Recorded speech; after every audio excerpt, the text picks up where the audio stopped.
It says live. Right, it says live in this thing as well. Marvellous. We're getting slightly better at this. It didn't take 45 minutes like last time. But you see, we're whittling down to a streamlined 25. Like we should be live. I think I'll just go into my phone and see if I can see anything. We should be live. It says live. Why would it lie? It's the internet. The internet never lies. Right, how's that? My videos. Right, it says there Alan Dave talk bollocks, and apparently there's one person watching. But hey, there's Colin. Colin, can you actually see us? I need to find out where is the chat thing. I'm actually using my phone for the chat. Wait a minute.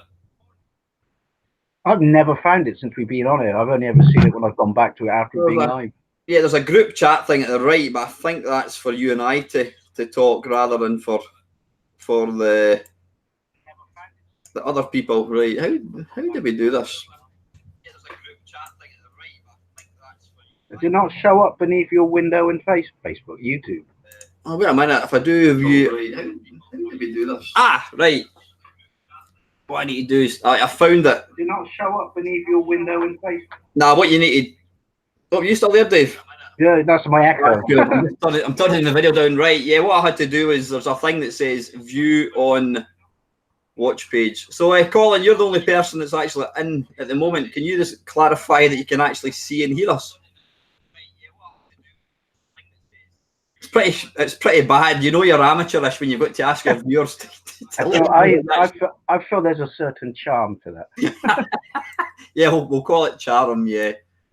Like you were mentioning in your Friday waffle. What was that? I'm proud to be a part of that group considered, guerrilla, if you will. I like it. Not everything has to be all bells and whistles and shiny and fantastic. Like Mr. Jones has verified we're apparently coming through loud and clear.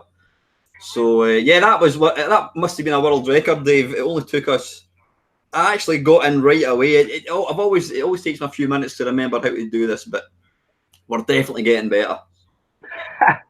So anyway, listen, thank you for everyone joining in tonight. The weather is absolutely beautiful outside. You should all be outside. What's the best? What is better than sitting inside? We don't know yet, and they might actually be outside. Well, I've got the windows. I've got the blinds. I know you're a bit of a night owl anyway. You're not particularly keen on daylight, are you? No. I'm sat in a darkened room with a lamp on right now, even though it's pure daylight outside. So what have you been up to? Have you been up to very much? I've been doing absolutely nothing. I've been absolutely loving my free PSP now that it's all hacked and shiny and fantastic. Oh, nice. What do you mean free PSP? Did you get given it or something? Someone at work gave it to me because they found it on a bus.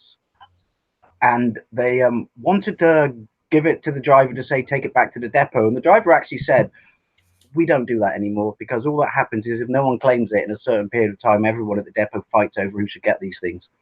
And just let her keep it. So she gave it to me. I gave it to my brother. My brother hacked it because I was being lazy, gave it back, and now I've got a hacked PSP. And you forget what a shiny and fantastic, for how old it is, piece of equipment. These are, pound for pound, these are absolutely fantastic. I mean, it's and this is what I always find it quite amusing. You're aware of the Spectrum Vita 2, whatever it was, the handheld Spectrum. Yeah. The absolute ballsed up appalling. Yeah. Where did all the money go one? Yeah, all £486,000 of it. People fall over themselves to get a portable Spectrum. I mean, it's not a Spectrum, it's just a handheld that happens to play Spectrum games, and people are paying big money for it. I've been playing portable Spectrum games for about 12 years on that thing that you've got. Playing them on my DS as well, because you can use the touchscreen as a keyboard. Exactly. And if you really want to go authentic, just get a little piece of paper, stick it across the bottom corner, get some felt pens, and draw a little rainbow. Jobs are good in. But no, I forgot how good this is, and also I really like. I know that everything now is an SD card and was back then with the DS, but this to me, the fact that he's got a little optical drive. I don't know what it is. I just like that. I mean, how many devices that size actually have a mechanical optical drive. That's pretty Yeah. cool. I always remember seeing one of my mates works. Well, he's got his own business. He does a lot of like retail. He's a kind of retail guru person. He does a lot of big conferences, and he got given a PSP. Probably, I was going to say 6 months before it came out. He got it maybe 2-3 months before it came out, and I remember seeing it, and I just thought, wow, I'd never seen something so staggeringly beautiful as that. I mean, you know, it was way ahead of its time. I mean, the DS Was was it out. The DS, 2005? what's that?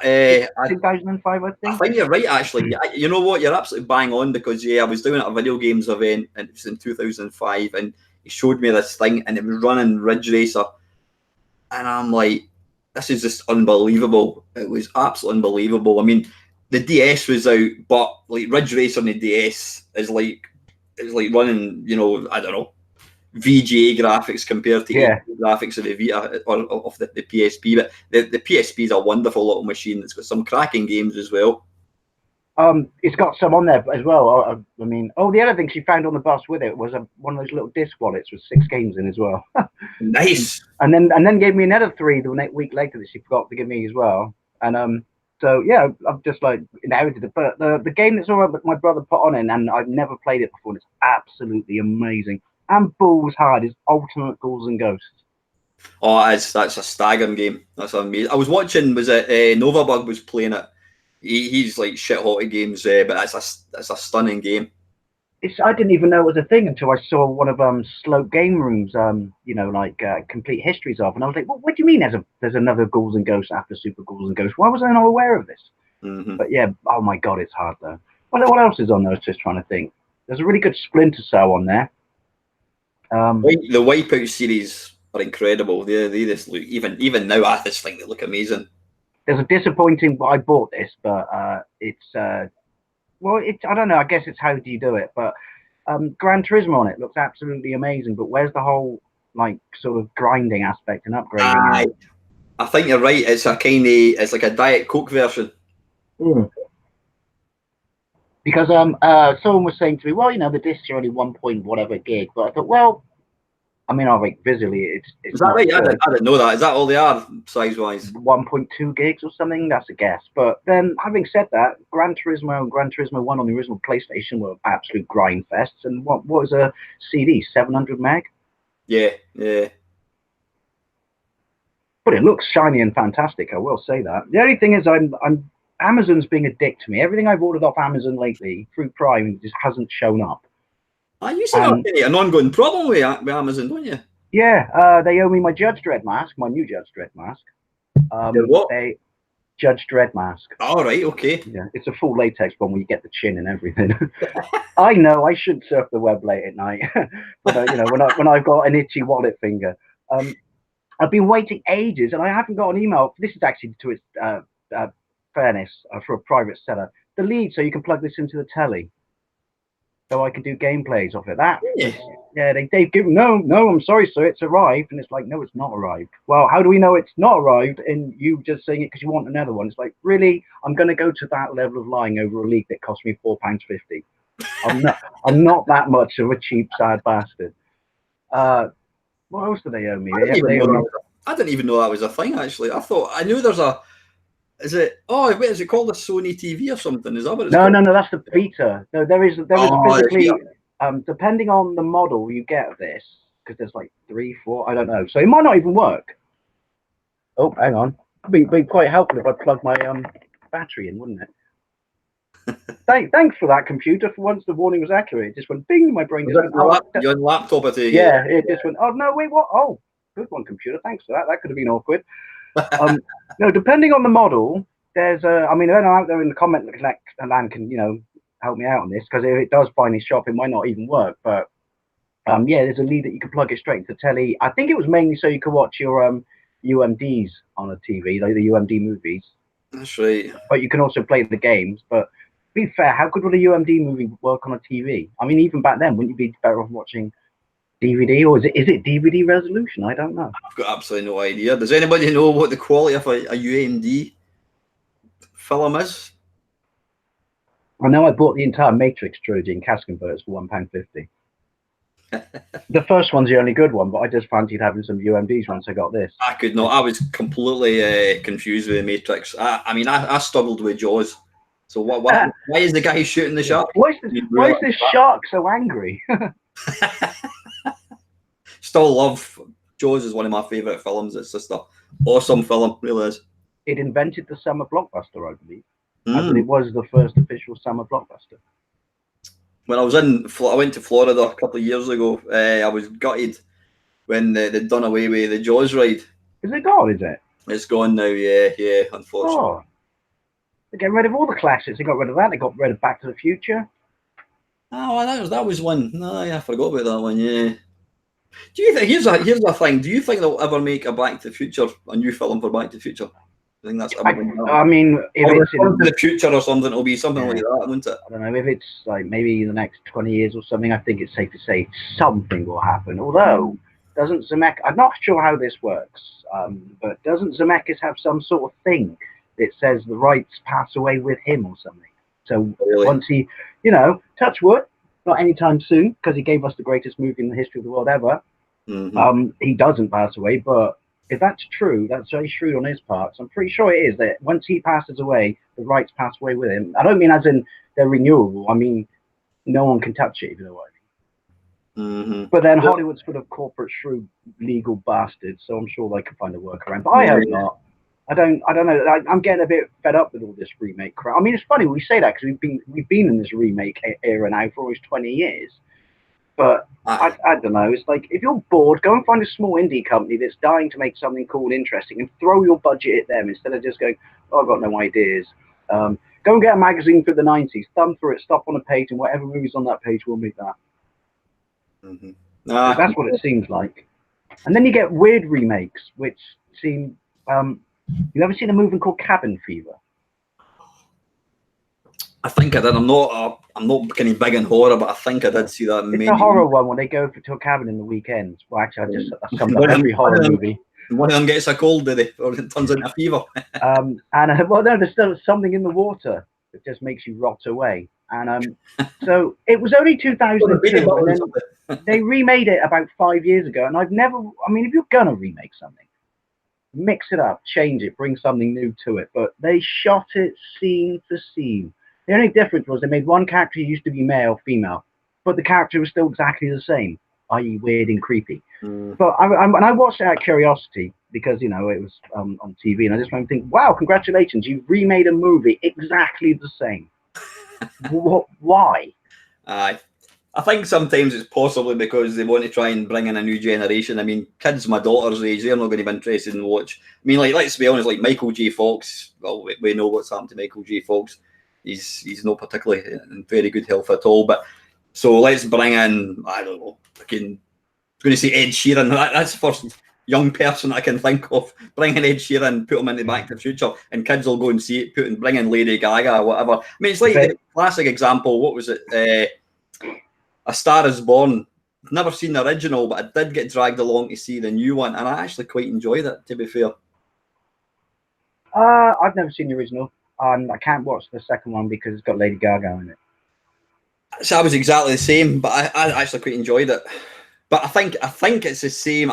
I maybe got this wrong. I don't know. I think it's exactly the same film, but they've just replaced it with more kind of up-to-date actors. More. And the bloke, what's his name from The Hangover's in it, isn't he? I always get him. What's that guy in The Chase? They must have put a bit of makeup on him. What's that guy in The Chase? What's the name of the guy that's in The Chase? Bradley Walsh? Bradley Walsh. I can never remember. Is he the Chase guy, or is he the... I confuse the names. I'm just going to turn my external fan on because my computer's making funky noises. It's so hot. Listen, thanks for everyone tuning in tonight. I'm just going to quickly, because we do have a bad habit of completely ignoring people. Who have we got in? We've got Miles Starr. Good evening. Wait a minute. Let me just go up to the top. We've got Colin. We've got Phil Channel. We've got Miles Starr. We've got Colin again. We've got Kenny. Axman 3D. How you doing, Kenny? So yeah, Kenny, my mate's telling me that UMD was basically DVD. That's the kind of. Well, that's not bad actually then for him. Yeah, but Dion guy, I think that's it. So it doesn't tell me how many people are watching. Doesn't matter. It's irrelevant. We're here anyway. Do you remember what was the name of that? What was the name of the files? Remember when PCs? In fact, I saw a video a couple of weeks ago. What was that when Windows 95 came out? Do you remember the video that was packed with Windows 95? Was it Weezer or something? Yes, Buddy Holly. Happy days. Yeah, please try the fish. That is just so 1995. So pixelated, wasn't it? All the colour was off, and oh yeah, we were still blown away. I remember that. Oh my god! What was the name of What were the name of the files that you used to go? You used to go to your hooky outdoor markets, and you'd get like a MPEG 2. Was it? Or no, DivX? Wait, is it DivX? No, no DivX. What was it called, guys? What was the name of the files? It wasn't VOB files. They were little. I think like a whole DVD was maybe 200 meg, and the quality was shit. I mean, it was basically like VHS quality. So I think that's when I think I watched what was that new Star Wars film? The Phantom Menace.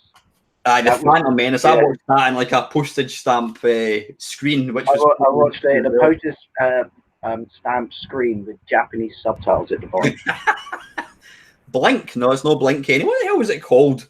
It was a file. I can't remember. It was one of the earliest. I would type and search, but I don't want to upset my computer. We'll end up. Doesn't matter. But yeah, I remember these. They were absolutely god awful. I'm just going to do it on my phone quickly. See. What were they called? Windows 95. Rachel and Chandler training video says it all. I'm not aware of that one.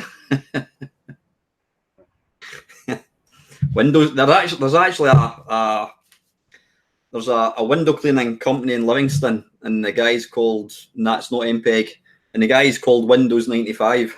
That's brilliant. Although he's now called.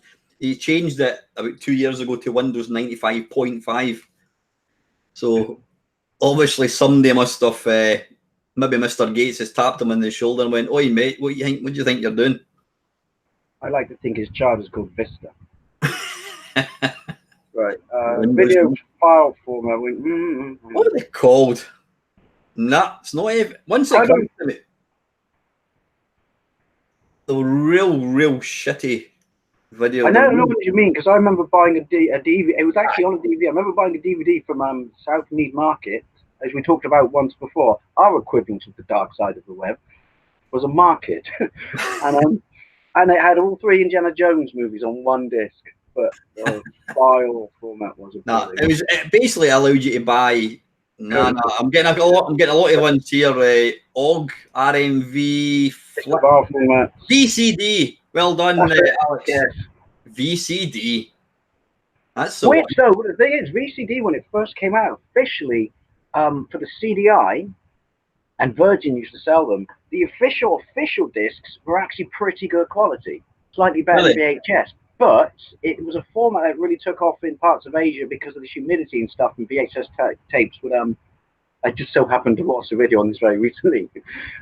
Tapes would just rot away because of like the moisture and shit. So VCD took off in parts of Asia because it was just a better way to preserve like content. But they didn't encode it to such a high standard as it was in the West. Because if I can find it, I still have an official release for the Philips CDI. But I mean, this was just so I could play on anything then. But it was what they released for that. Of Star Trek: The Voyage Home on 2 discs. And unlike all the ones you saw back then where it was all pixelated and it would leave streams across the screen and stuff like that, the official UK ones were pretty good quality. So they were I think that's probably because they were benchmarked for an MPEG standard, whereas obviously across Asia you'd have so many different variants of machine that it was just like anyone do whatever they want. Mm-hmm. They never actually. I mean, VCD was never an official movie thing. I mean, you couldn't buy. Obviously, you had videotapes. Then you never got like CD movies. It was DVDs, wasn't it? Oh no, there was for a tiny bit. You could have buy VCDs, but the CDI tanked the card for the 3DO tanked because you could buy an official VCD card for the Saturn as well. But no one bought them, and so like the file format just died. But yeah, and then obviously DVD kicked straight in. But it was a failed exercise, but I have a soft spot for them. But like I said, unless you buy official UK ones, which are like very few companies made them, quality, as you said, like when you go to like the Asian market, it's absolutely appalling. but they were still official releases. They weren't bootleg. They were just really? Yeah. Bootleg quality. Yeah, one of the guys, Field Channels, is saying that my workmate had hundreds of VCDs from a shop in Chinatown. Is that in London? I'm guessing, is it? Now you can't find them. They're really rare. Yeah, some of them go for quite a bit of money. I've actually got Lord of the Rings, the first one, the extended cut on VCD, and it comes on like 7 discs. But it's the full extended cut. You don't get all the special features, obviously, but I think it was Lord of the Rings. That was one of the, or to my mind, that was one of the first films that was it 3 hours long or something. Was it? Yeah. Actually, I know for an official VCD. Hang on 1 second. I'll just talk to myself then. So anyway, yeah, let's see who else we've got. What I'm going to do, guys, or what Dave and I are going to do, obviously, we're just talking pish, as we always do. If there's any questions you want to put out there, how you doing, wee Bob? If there's any questions you want to ask us, anything at all, any topics, just feel free to ask. Wee Bob saying here, I know what you did last summer in VCD. Field Channel used to get them in computer fairs all the time in the 90s. Yeah, you used to be able to buy them. There was a big open air market just outside Edinburgh Airport, and they used to sell them. But I mean, the quality was absolutely shit. Here you go. Look at this. Prop it hand. This is an official VCD. Oh, wow. This is the extended cut of The Two Towers. I don't know if you can read it. I found it in the... Is that Dos Torres? Yeah, it's foreign. I found it at the charity shop, but just had to buy it because it was a VCD. But... so it's got all the nice artwork and stuff. And is that actually official? That's no hooky then? No, this is an official one. And what region would that be then? They're region 3. Well, maybe you mean region 4 it comes from. I think it's Spanish, but there you go. That's the full extended cut of on VCD. And that's all. How many discs is there, Dave? 1, 2, 4. That's not bad. I guess the other one I had must have special features. 4 discs. Comes in all the nice case. And that's only CDs. Are they CDs or are they DVDs? They're CDs. This is a VCD. Let's see if it's got the stamp on it. I didn't think you could get as much because I mean 3. How many discs you say it was? 4. Yeah. I think you'd only get about half an hour of video on one of these things. I don't know. I don't know if it's gonna show up. Does it say VCD anywhere on there? I don't know why I'm looking. I don't know why I'm leaning forwards. Going. I'll stop talking. I don't know if it does. I can't see it. It's too dark in here. But I can't see it. An official. Yeah, maybe Spanish or whatever language. I don't know. So because if everyone says, "Ooh, that's not Spanish," so did it not say DVD in the side there? Is there no what? Did it not say DVD? No. This is No, does it not say DVD in the sort of spine part? No, but it does say Disco 1, Disco 2, Disco 3. Well, Kenny's saying that it was Spanish, obviously. Have you actually watched it? Is it subtitles or is it all in? Or is it just something to put on a shelf? I just bought it out of curiosity because I own the Blu-ray extended Super Whammy box set, but I just saw it, just thought, oh, let's see what it was. Well, it might have been, I don't know, actually maybe I bought it and thought it was something else because of the funky title. Probably bought it just because it was VCD. Version Extendida. Well, the other one's actually English, and I bought it off an official site. And the actual, the Lord of the Rings one I've got is done to a standard that's because it only died out as a format in Asia a few years ago. Really? Yeah. And obviously, I have a copy of Back to the Future in VCD, even though I own that on Blu-ray. I own that on every format simply because it's Back to the Future, and I had to own it in VCD. Do you remember when obviously DVDs, the very, very first DVD I bought from Amazon was Braveheart, actually. Anyway, mine was The Matrix, which was basically sold DVD, didn't it, as a format? And I had it in because it was cheaper to get it as a device for your computer than it was to buy a standalone one if you had a computer. And the funny thing is, I remember The Matrix was such a rammed disc with content and stuff like this, and the whole 2 pills down the rabbit hole and stuff like that. That a shit ton of almost like half the DVD players out there couldn't handle it. Really, yeah.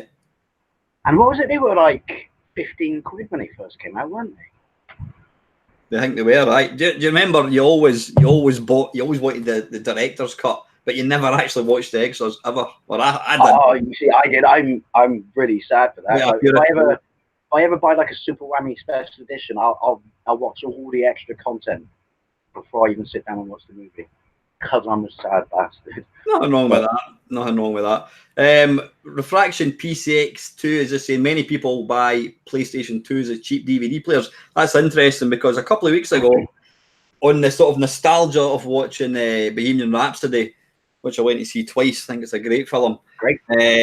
I thought I'm going to dig out my Live Aid. I've got my Live Aid DVD. I think it's 6 discs. It's now going. I've got the same one. I bought it at a charity shop for £10 the other day, and apparently that's a good price. When did you?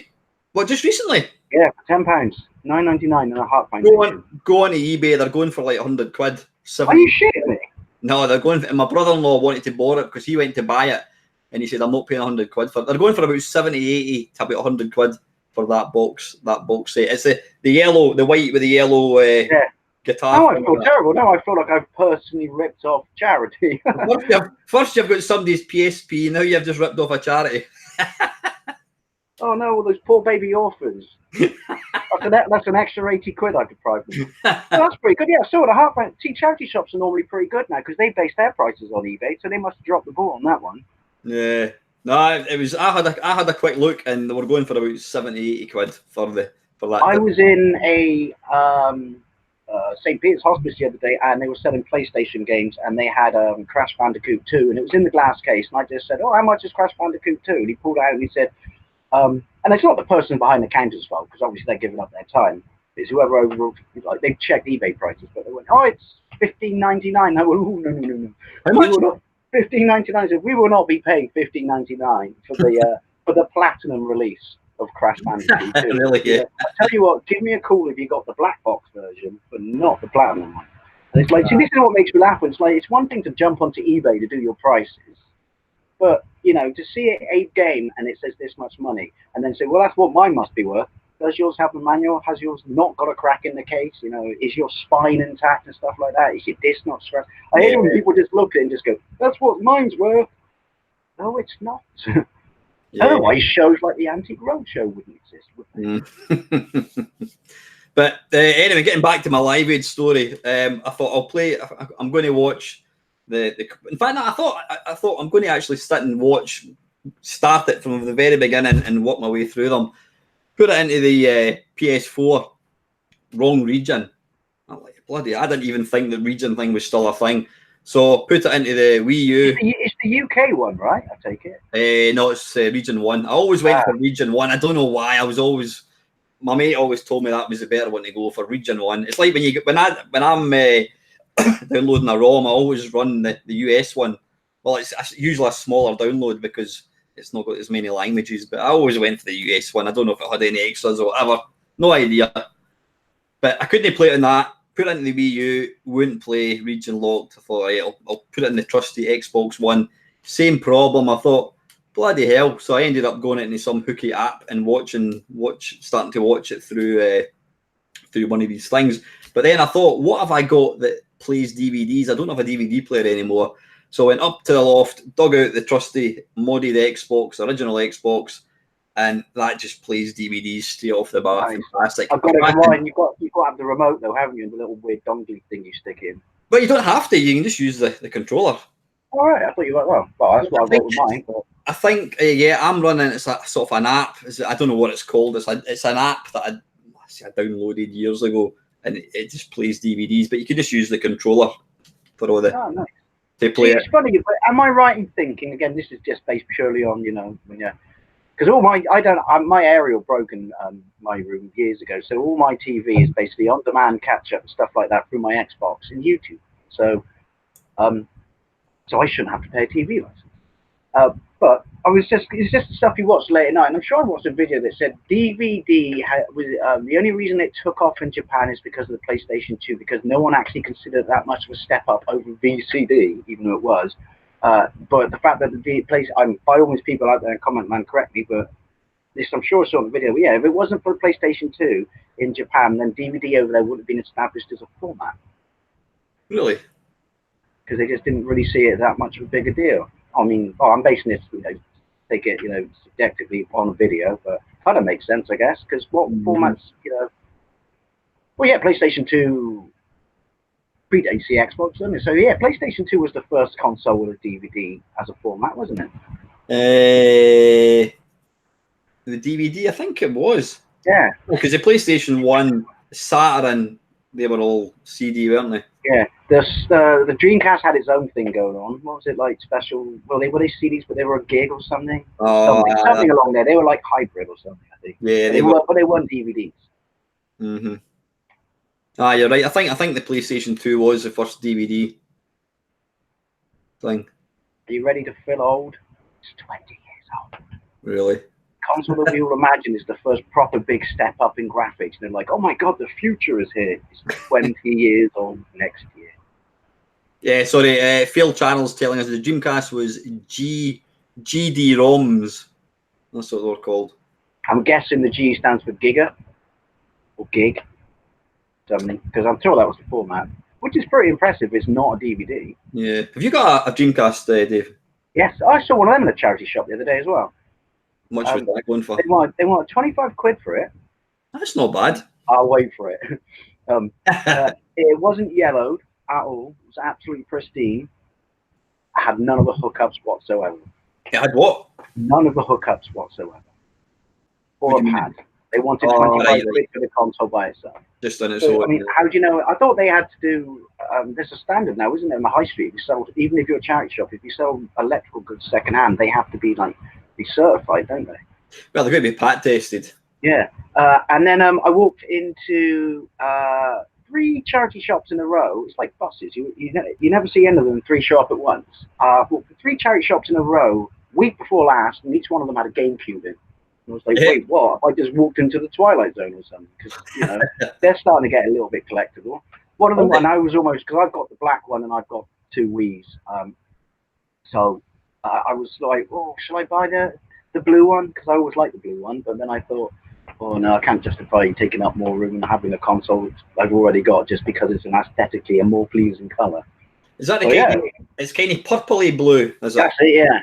I got one of these. I bought one off my mate about 6 months ago, and it's the Japanese one, and it's got the built-in screen on it. You just flip it up. Oh, nice. Have you seen one of these before? No, I've seen it. I've not seen it live. I've seen pictures. Right, man. 2 settings that you can entertain the troops. 2 settings. Oh, what pressure. No, what was it? My mate has got the orange one. The orange one is the Japanese one, which apparently is the super, super, super rare exclusive one, especially if you've got the orange pad for it. But I didn't know. I didn't know that there were so many variants of GameCube colors. I just thought there was black, blue, and green. It's obviously an unofficial, what is it called? Intake. And you see that? And it lifts up like so. Da, da, da.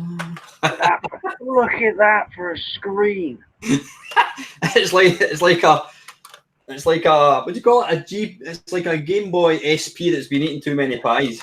It looks like the screen of a 1993 laptop. I was going to try and switch it on, but obviously it needs power. But that's awesome. It's actually all right. I've never actually played it. I've only got 2 games. Where's the games for that? Hang on a tick. That's got to be knocking on for a bit. How much did you, if you don't mind me asking, how much did you pay for that? I think I paid about 30 quid or something. I would say that's about, I don't know, but I've never seen that in the wild before. I've only ever seen pictures. It's not, it's Intake, it says. It's not an official. Oh, no, I know, but it's obviously licensed, though, yeah, I mean, the games I've got, and this is one of the most underrated games ever. Pac-Man. I've never played it. Everyone tells me. You've got it. Pac-Man is one of my favourite video games. It's fantastic. Got to love the wee boxes, wee cardboard boxes. I've got Naruto, a Naruto Japanese version. Yeah, and they come in the really small ones, don't they? And you slide the cardboard off. Yeah. It's pretty mental. Got that. I haven't a bloody clue what that is. Pokemon box or something? I've got no idea. There's something really, I just love that. I love the fact that it's Japanese, that I haven't a clue what it is. Oh, they're almost like, if they actually were, well, they are clam, but they actually had like the plastic and the sleeve around it as opposed to being slide off. They're almost like Switch cases, aren't they? Yeah, and then the last one, this is good as Wavebird. Oh, it's not. It's a different company, isn't it, to Nintendo? But that's a visually stunning game. Yeah. So yeah, I got that for about 30 quid. I'll need to actually. I think you should do an overview of it. I probably should. I just noticed there's a switch. See, I don't know what the hell that is. Does that release the screen? Does the screen come off? Looks like they've just little. I don't know. What's it got on the side of it? Game AV in. Yeah, I should do an overview actually. Interesting little thing. So there we go. Probably sitting in a bloody gold mine, mate. I don't even know about it. Like I said, I've only ever seen pictures of them. I've never seen one in the wild. I thought they were the stuff like unicorns. Oh dear, excuse me a little second. Such a shame. The GameCube is such an underrated system. I mean, it was the start of when Nintendo started like not to market shit properly. I mean, obviously they clawed it back with the Wii, but I mean, stuff like Star Wars on it still looks absolutely. Yeah, they do. They really do. I'm absolutely convinced that the Wii and the GameCube had settings that only Nintendo knew about, because you look at 90% of the stuff in the Wii and it does look pretty shit. And then you look at something like Mario, what was it called? Not Mario Odyssey. Galaxy. It's stunning. It looks like it's super. It's like HD. It's just compare that with normal stuff. It looks like it's running on a different machine. Rumor has it that when Nintendo were working on the final Zelda game, Skyward Sword, for that system, and then they saw Monster Hunter Tri by Capcom, because that's a fucking amazing looking game. They called up Capcom and just said, "How exactly are you doing this? This looks phenomenal." And Capcom helped them out and told them a few little tidbits on how to push it. Apparently, that's internet rumor land. That was on the Wii. Yeah, because the Monster Hunter Tri on the Wii looks absolutely fantastic. Not a game I've ever actually tried. Was that was kind of almost one of the last commercial releases? Yeah, I remember at the time everyone who owned a PlayStation 3 was really, really angry and upset, because like, what do you mean you're releasing the Monster Hunter series? The next one's going to be on the Wii. It should be on our system. And yeah, Tinternet land where everyone gets angry and upset. But yeah, look it up. Just type in some videos later on YouTube and look at Monster Hunter on the Wii. See some of the stuff on the graphics. It's phenomenal. See, in your intro, you've got a bit where it's like the sort of Jedi going through the forest. Yeah. You told me, was that an unlockable thing? That's a bonus. It's an unlockable on, which one is it? I think it's the Rogue Squadron 3. You know, the one where you can do on foot levels. Was that on the GameCube again? Yeah, it's the one with Luke on the front with his lightsaber out. That sounded really awkward. It's the one with Luke on the front with his lightsaber flopping in the wind. But yeah, it's got a whole bunch of levels that are direct, kind of Easter eggs, I guess, for the movies. You can do the escape from the Death Star, where you have to get into the cannon pits and fight like that, and they actually use a direct voice clips from the movie. So you got Han saying, "Great kid, don't get cocky" and stuff like that. You've got the speeder bike level, which looks phenomenal. Still looks absolutely. That's the one that you've got in your video. It does look incredible. Yeah. There's Scout Walker levels. There's a whole bunch of stuff, and there's a whole bonus on foot levels where you can do the escape from the Death Star when you're running around in stormtrooper suits and stuff like that. And those games you can pick them up for like £3 still. I guess it's because they were so popular, but super cheap and still the best looking games graphically on the system. Yeah. Was there not could you not unlock the arcade Star Wars? Oh yeah, all three arcade machines are unlocked. I think you could. Yeah, I did a gameplay of it where I show you where you walk into the hangar as Darth Vader, and all three machines are sat in front of you as cabinets. And then you walk your Darth Vader up to it, and then you pick it. But obviously they play crap, because it's like you were talking about in one of your waffles recently, which is the interesting thing about these one-up machines is they're going to do the Star Wars cabinet. Aye. And it'll be expensive, but the reason for people like us, it would be worth, if we ever upgraded to just a specific machine like that, not a main cabinet, is because it will have the yoke.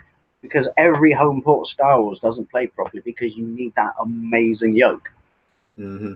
One of my mates has got a YouTube channel, and he was talking about he's right into these, and he was saying that apparently there is a company that makes the yoke controller, and is it $600 just for the controller? And he says you'd be cheaper buying this one-up thing, whatever it is. Would you be able to buy that? Well, you're better off buying a one-arm, but would you be able to buy that controller and integrate it into a main cabinet, do you think? I don't know. I dare say somebody probably could. I don't. I mean, Star Wars is a nice game. It's a fun game. Is it the best video game ever released? I don't think so, but that's just my personal. It's my favorite video game of all time. Is it?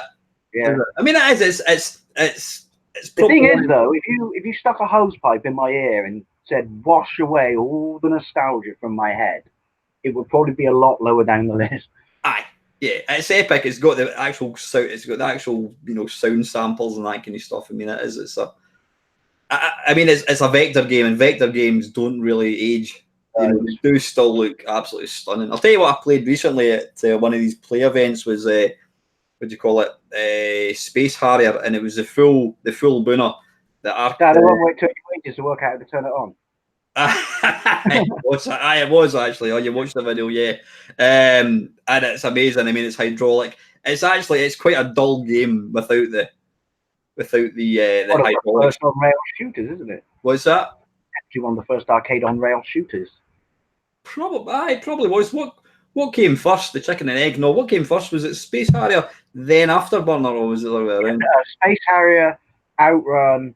Afterburner is 88, Thunderblade is 87, Outrun is 86, Space Harrier is 85, Buck Rogers' Planet of Zoom is 83, which is technically Sega's first sprite skate. Look at me with all the knowledge about sprite skate. Yeah, I'm impressed. What was the name of that game? Super Galaxy or something? It's out Galaxy Force. That's quite an impressive game. I'd like to see that in the arcade. There's a really, really super deluxe version. They used to have the Trocadero Centre in London. Oh, bloody hell, I remember that. They still had, well, there's a Sega World there now, but it's not the Trocadero Centre, but it used to be obviously there. And they actually had one of those ones that they did it for a while, and you could also play G-Lock in it, where you actually sat in a physical sphere that I think floated on air, and it could do the proper 360 thing. I think you had to drop a $5 on it at a time, would only get 3 minutes, but. Yeah, I played Galaxy Force in that. So you're saying that Space Harrier came out before Outrun, really? Yeah, 1 year before. I would have thought it was the other way around. I'm not going to argue with you. You're the man. You obviously know. Yeah, 85, because it was basically the one where everyone just suddenly went, Sega was on a whole different level than everyone else when it comes to graphics, and especially the sprite scalers and stuff. Yeah, I always remember one of my mates phoning me up and saying, I've just played this most amazing game, this video game called Space Harrier, and you sit in this chair and it moves you about, and you're like, wow, never heard of anything like that at all. But really, the first time I saw it was down the road in Weston-super-Mare, and I must have been, I don't know, 11 maybe. It'd been out for a year, and like literally, it was just like this big shaft of light was coming down from heaven. You could just hear little angels go, oh, because just as a kid, imagine it, just like 11-year-old just walking in the scene and just go, oh, Trampoline. It's a sit-down arcade machine, and it moves and shit, and it looks like life. It's that realistic. And then obviously Outrun was the next big one that just blew us away because it was a Ferrari. So you're always like, wait, everyone knew, even as kids, we didn't know how to drive a Ferraris with Dog's bollocks. And then obviously Afterburner was cool because of Top Gun. And then Thunder. No, they knew what they were doing, didn't they, Sega? Thunderblade was cool because of like Airwolf and Blue Thunder. Hell, the helicopter in it is pretty much the helicopter from Blue Thunder, I think. Mm-hmm. I mean, Sega really owned they didn't own the arcades. I mean, you can't compare Outrun with Galaxian, but yeah, I mean, I did a Arcade Perfect recently on Super Hang On. Sorry, yeah. It's, these games still look impressive. Yeah, they're not as it's not as impressive as Forza Horizon 4 or whatever, but considering the technology, there's just something. It's pure arcade. It's big, chunky sprites. Really nice, really nice. It still does an amazing job of faking pseudo 3D. You think it still to you, especially as a kid, looks like 3D. Do you remember Radmobile when you had the little Sonic kind of? Oh, the little Sonic thing. Yeah, I never really played that. I don't think did I get a home port? No, don't think so. And then there was Power Drift. Power Drift just looked incredible because it was all this stone stuff and it's spinning about and it's like, wow, what kind of a behemoth. I still to this day have no idea what you were driving in it. It was like a Fred Flintstone. Yeah, it was. It was really, really long.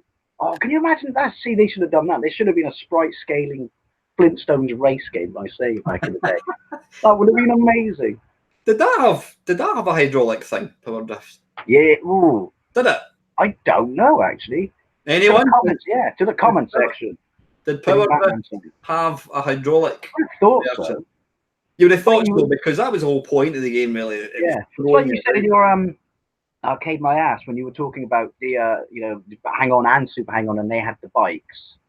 I didn't know you could sit on the bike and it would let you play it by keeping your feet on the floor. I thought you had to sit on the bike, and I was so small I didn't have the strength to get it back up. And then, so I remember the first time I played it, and I was a kid, my dad used to stand behind me and my brothers when we play it and grab the bike. He'd be like, "Go left, Dad!" He'd move the whole bike like that. Now, apparently it did detect whether you had your feet on the pedals, whatever it was, and you were actually leaning. Most people played it with their feet on the floor. Aye. And then it was Enduro Racer. Remember that when you only had the front? I remember playing that in Spain. That was the first time I ever played that. You hang up the front of a dirt bike, didn't you? Yeah. You had to lean back as you were going over the jump, I think. You should do an Arcade Perfect My Ass on Enduro Racer. I think I have. Thoughts on that? I think I have, actually. I probably have. The version's really good. What was that? The Spectrum version of Enduro Racer is really good. It was. That was nice. The Commodore one. Commodore one's ass. It was shit. That was completely shit. It really was. What's your favourite Sega game? Your favourite Sega game? Outrun. Original Outrun. Yeah, probably has to. Thing is, though, they all blur into that one timeline. From, like I said, for me, when they nailed it with Space Harrier in '85, there's just like about 5, 6, 7 years of just sprite scaler after sprite scaler, and they're all kind of in the same bracket of enjoyment because they're all just so impressive and so good. Aye. I mean, they got on a winning formula and they just kept churning them out, and everyone was, I wouldn't say they were more impressive, but yeah, they were incredible. And then obviously there were the lackluster home ports. Aye. Not all of them, but stuff like, it's, don't get me wrong, obviously the Mega Drive's my favourite console of all time. Two things that annoy me were, one, they never released Space Harrier on it, Space Harrier 1. That's Space Harrier 2, isn't it? Yeah. Oh, the PC Engine got Space Harrier 1, which, to be fair, is a pretty good port. And two, I don't care what anyone says, Space Harrier 2 shit. Was it? Never actually played it. But yeah, you can skip that one. I'm just trying to think. The port of Outrun on the Mega Drive is actually really good, but then it came out in 1991. You would have thought they'd try and get that out as a launch title, wouldn't you? Yeah. The Thunderblade on it is pants. Afterburn on it's pretty good. I'm just trying to think what other. No Power Drift. Power Drift's on the PC Engine and it's all right. What other sprite scalers made it to the Mega Drive? Turbo Outrun, but that doesn't count because that is appalling on that. I think. I'm actually trying to think of any non-sprite scaling race type games that Sega made. You had the original Monaco, which was top down. Oh, that's of course. But then that's another sprite scaler we forgot. It was Super Monaco GP. That's right. That was actually quite impressive looking. Which is the sequel to that original Monaco, which is 1982, and like I said, it's top down. Which has that was before Outrun, I think. Yeah. What other non-racy type games you had? Golden Axe. Shinobi. Yeah. Shinobi's a classic. But you think of Sega, you just think of sprites. You think Outrun and Space Harrier. These are the two iconic games, I would say. I'm trying to think of all the other ones. VR Racing. Virtual Racing. Was that Sega? Yeah. That was like they basically. Well, no, Atari technically beat them to 3D, didn't they? With Hard Driving and Stun Runner. Oh, Stun Runner. Well, just moving swiftly on. Yeah, that was a bloody god awful. That was just like a demo. Let's showcase this wonderful technology. Yeah. But it was a pretty shit game, if I remember. And then there was Hard Driving, which was really, really, really, really impressive. And I quite liked it in the arcade, but the title was in the description, wasn't it? Hard. Have you actually looked at the Commodore 64 version of Hard Driving? I have. I was going to do a gameplay on it, but it was too painful to. It's literally like, I don't know, 2 frames a second. The Spectrum one's really, really slow, but the Spectrum one, because I can't. Well, if you go to my channel, look it up later. The Spectrum one, I have a soft spot for. I'll tell you what, and it got really bad reviews at the time, but I don't care what anyone says. The Mega Drive port of hard driving is really good. Because it's polygons, and this machine shouldn't be capable of polygons. I remember the Amiga, they brought out, was it 4D driving, which 4-dimension? How can it be 4-dimensional? Yeah. They just added an extra dimension that nobody could actually access. Well, the whole series of those, wasn't there? There was 4D driving, 4D tennis, boxing. Boxing. No, there wasn't a 4D boxing. You're thinking of 3D tennis. It was 4D boxing. And that was it almost like padded out wireframes or something? It was polygon. Hi, Doug. How you doing, mate? Yeah, it was just polygons, and it had this big sampled kind of music as well with it. Yeah. The early days of 3D, and we said this will never take off. this is not the future of gaming. I'll see you on Shinobi 5 in a couple of years. You've not got a Switch, Dave, have you? No. Nah. You might want to get, if you want to play the best home version of Outrun. I've got it on the Switch. It's 60 frames a second. There's different modes in that. It just looks incredible. I've also played. One of my mates downloaded VR racing. It's available. Oh yeah, good. Well, it's the Sega Ages series, isn't it? Aye, and I think it's been released in Japan, and I've tried it, and it is a beautiful game. I mean, I think the 32X is pretty good for VR racing. But it's a good port. It's on my modded Xbox. Yeah, the 32X port is brilliant. Aye, but it's a different level. It's only about £5 as well. It's a absolutely stunning game. There's no reason. I'm not being a snob or anything. There's no reason I don't own a Switch. It just never happened. Yeah, certainly. I mean, it's caught on. It's if you saw one for a good price, I would certainly recommend you pick one up. It's a nice thing. Well, hopefully when the mini Switch comes out, then all the other ones will drop massively. Yeah. What's going on with that? What's wrong with the current Switch? Is this going to bring out? Is that kind of Diet Coke Switch? I think basically, is it just basically a portable one? What? Sorry. It's just a fully portable one. Because obviously they're discontinuing the 3D. I take it with a pinch of salt. This is just my understanding, but they're discontinuing the 3DS, aren't they? So this will be their portable machine, even though you can argue the Switch is. The only thing I would say about that then is surely if it's going to be nothing but a portable machine, they're going to have to do something about the battery life. I'm not sure what the battery life's like in the Switch. I don't think it's particularly impressive. Sorry, go mate. I have to say that's a absolutely, considering it's almost botched launch, and Nintendo didn't have any games out for ages, but the 3DS turned out to be a pretty cool shit top machine. I love my 3DS. I don't use it for 3D because it doesn't work for me, but a really nice handheld. Yeah, I don't think anybody uses it for 3D. My brain switches off 3D after about 5 minutes. I just forget I'm actually looking at it.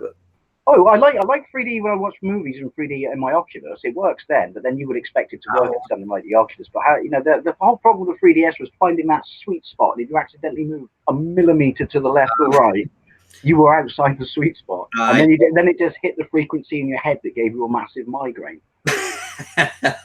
They'll never ever overtake this bad boy. Where is it? Have you ever tried this?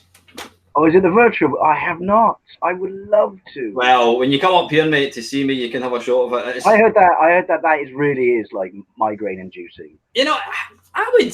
Well, I've never played it for any more than maybe 10-15 minutes, but the 3D is really effective. Is it? I mean, how bloody cool is that? Awesome. It's even got cloth. It's actually cloth. How many games have you got for it? About, I don't know, about 10 or something, I think. How many were there for it? Sorry? How many were there for it? I've got no idea. I don't think there was a particular massive amount, but put that back up there. It is the guy who did it is the guy who did the original Game Boy, isn't he? Is it? I'm not too sure, actually. It just got me thinking, did I tell you I was selling my phone? I was trying to sell my phone. Is that when the bloke turned up and knew your dog's name? Aye. And the first thing he said was, I watch your channel. I also watch Lawn Boys Post and Steve Menway.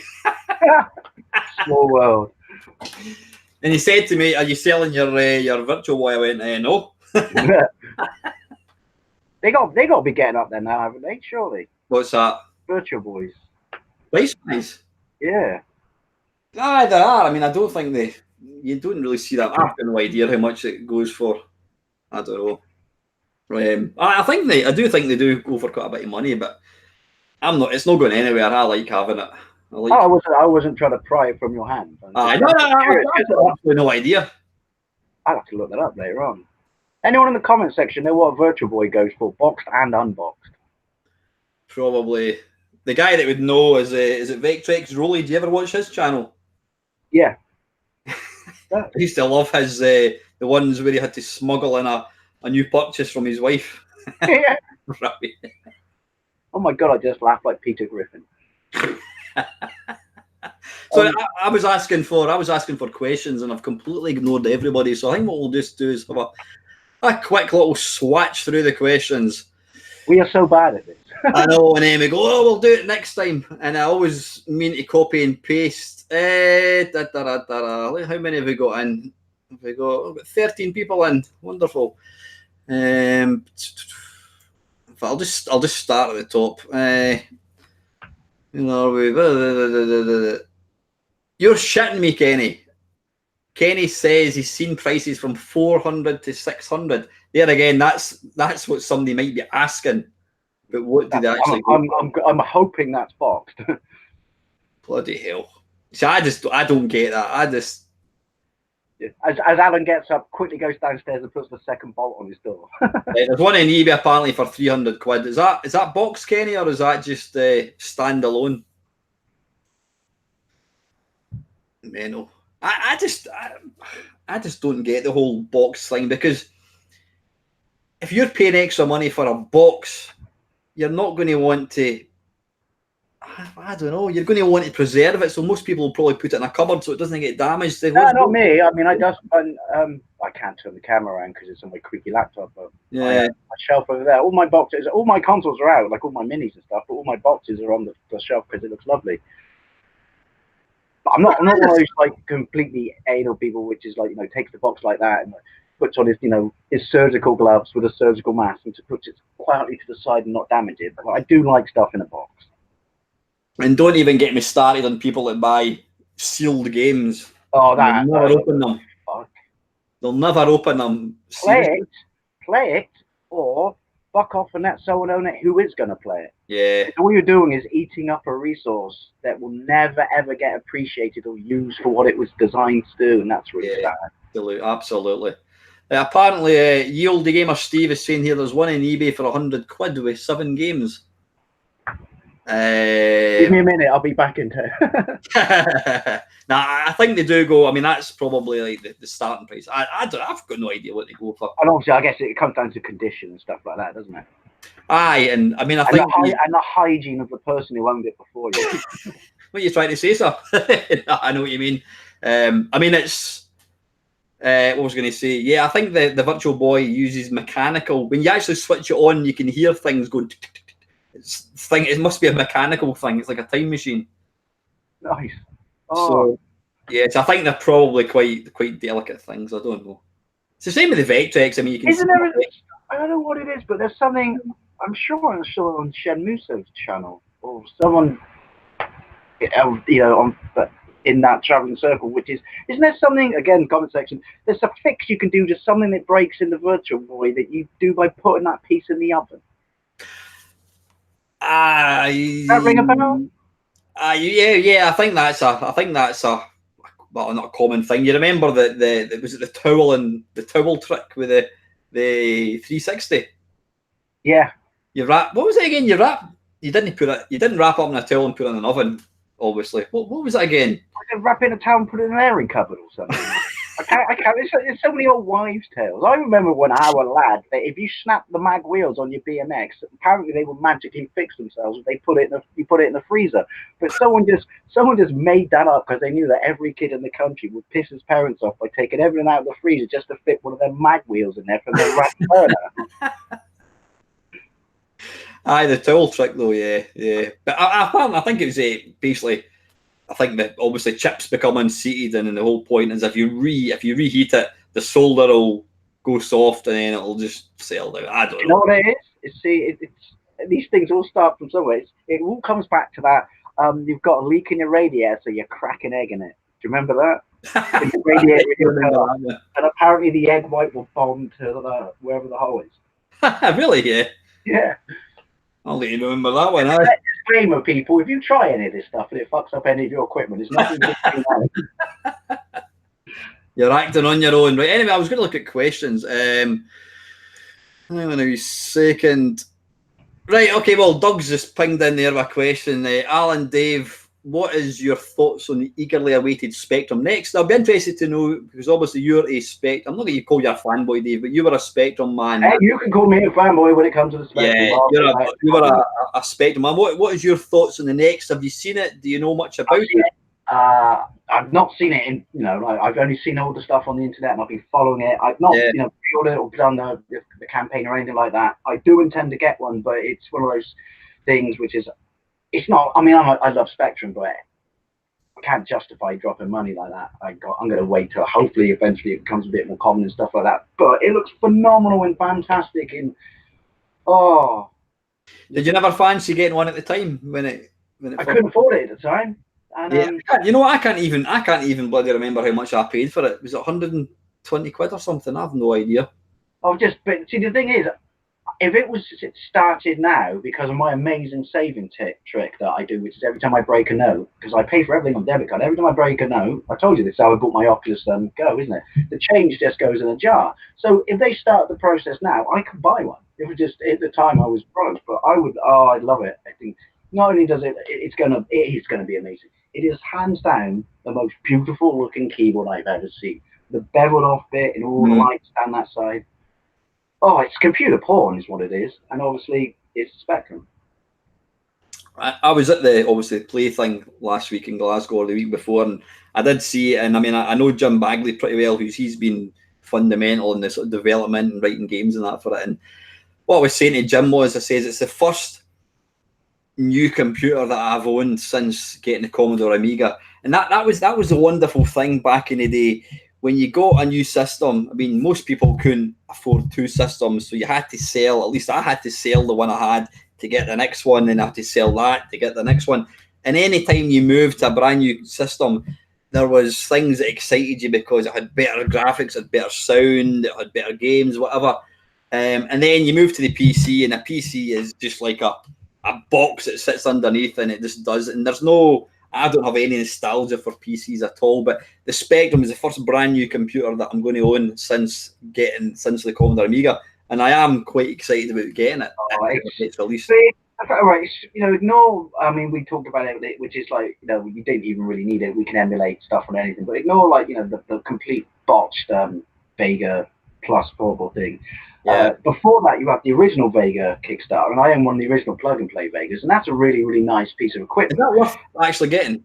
Yeah, it is. Well, no, not if you've got your Plus coming, but yeah, if you sell one for like 30 quid or 25 quid it is, and I still use it for doing some videos because it will run some games that it's easier to play on the pad than it is on a keyboard, and I play Spectrum games on a keyboard running through emulation, but it just goes that, I mean, like with the Commodore Mini as well, but I think the Spectrum is slightly more with it there. All these Kickstarters and stuff like that. How much love, I mean, I know it's a British thing, but how much love is there still out there for the Spectrum? This machine changed people's lives back in the day. I guess it's because it was an affordable computer basically at home, wasn't it? You wouldn't have had one. The majority of people in this country would not have had a home computer for games if it wasn't for how affordable the Spectrum was. What was your 48K one? Was it the 48K you got, or was it the 48K rubber mat? And then my dad took the innards out and put it into a 48K Plus, which is kind of like the keyboard on the, the one you've ordered. That weird. It's the keyboard of the QL, wasn't it? Basically, if you know what I mean. Do you remember the QL? Oh, yeah. But you could buy it and you could do it yourself. And then we had a Plus 3. But when we had a Plus 3, I already upgraded to my Master System. And then, like you were saying, the root. Then I sold that and bought my Mega Drive. But I was fortunate the Spectrum was floating around in the house, even though my brother at this point had an Atari ST. But the Spectrum was still floating around in the house because it was a family computer, so it never got sold. So we were fortunate at that point that a couple of machines in the house. Which is funny because your vlog last week, or Waffle, I have a massive amount of nostalgia for the Atari 2600, the Atari ST, because that's more. When I had my Mega Drive, even though you could argue the Mega Drive from a games playing perspective was better, my twin brother had an Atari ST before he had his Amiga, and I just remember loving that. I think that's a beautiful looking machine. It is. Still, the function buttons on it are amazing. Mm-hmm. Yeah, no, that was. I loved Atari ST as well, but isn't it got that stupid thing where the joystick ports are underneath at the front? It does. Aye. Yeah. One of my clever mates actually built a kind of extension cable thing that stuck out, so I could sort of swap it. But, that's on my. I mean, I own an Amiga A500 Plus. I very rarely use it, not because I don't want to, but because to break it out with, like, here's the thing about, people who like collecting and playing, more so playing what they actually collect is space is premium. And every time I want to break the Amiga out, it's like, right, everything else get out. Because it's so huge. And I have to set up a little table, like a little fold-out table to stick it. Did that have the built-in modulator, or did that have the one where it's? I mean, it was absolutely ridiculous. And the brick, it comes with a brick. I mean, I've got it RGB now, but it comes with a brick, doesn't it? That you plug in the back, and then. Aye. So you had this. The computer was like that, and then you had this big bit that stuck out like that. So basically, because most people, when they have a computer in a house, it's against the wall, isn't it? Aye. So that completely screwed you up on that one. It's huge. But then, obviously that's what it was then. Why would you have a small keyboard and then a slimline box? No, just put everything in the keyboard. No. Do you remember all the what do you call it, the unofficial third-party upgrades for the Spectrum? You got all these professional keyboards, and all it did was it just sat on top of the spongy keyboard. It was still the same keyboard, but it had there was one you could buy where you would, but once again, you'd have to scoop out the membrane and all the innards of the board and stick it in it. There was a professional keyboard you could buy for it, but even then, I remember someone pointing out in something like Sinclair User Magazine, as crap as the keyboard is on the Spectrum, why am I going to buy a keyboard which is the same price as buying another Spectrum? Is that right? I mean, they're quite expensive. And then obviously Amstrad fixed it. I mean, I don't consider, this is where I am a fanboy. Had we had a plus lever, I don't consider Amstrad Spectrums true Spectrums because they're Amstrad Spectrums, but they did give it a proper keyboard. No, totally. Obviously, plus it had the built-in tape thing as well. I always remember I think it was when I was doing I've got a feature where I just look at magazines and I read them out. There was actually a joystick, and it basically, the whole thing clipped over the Spectrum keyboard, and then you had this joystick, and obviously underneath was just like 4 pegs that basically pressed the keys. So when you were moving it was just pressing the keys. I can't see that really taking off. But I remember a game, I forget completely what it's called, and we had it. It came in some bundle that came with our 48K Spectrum. I think it was called Surfmaster, and you had a plastic surfboard you had to put along the number keys. Seriously. And it didn't work, needless to say. It got good reviews, but yeah. Surfmaster. Yeah, something like that. Did you stand in it, did you know? Yeah, so you would, play it with, it didn't work.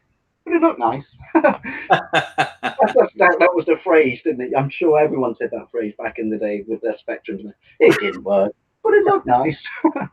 I had, in fact, I've got it. I was given it for nothing. It's a little device that I think it plugs into the back of the Spectrum, obviously, and basically it's like one of these 1950s telephone exchanges where somebody phones up and you've got to move all these cables, and you basically, depending on whatever key it was. So, I mean, what was, is it Q and A, maybe up? Was that the normal default? Yeah, Q on, A down, O left, P right, M, not space, M. So basically you could unplug, so you could plug in the cable up, and then you plugged it into the letter Q, and you could so it basically made any keyboard game joystick compatible. That's kind of cool.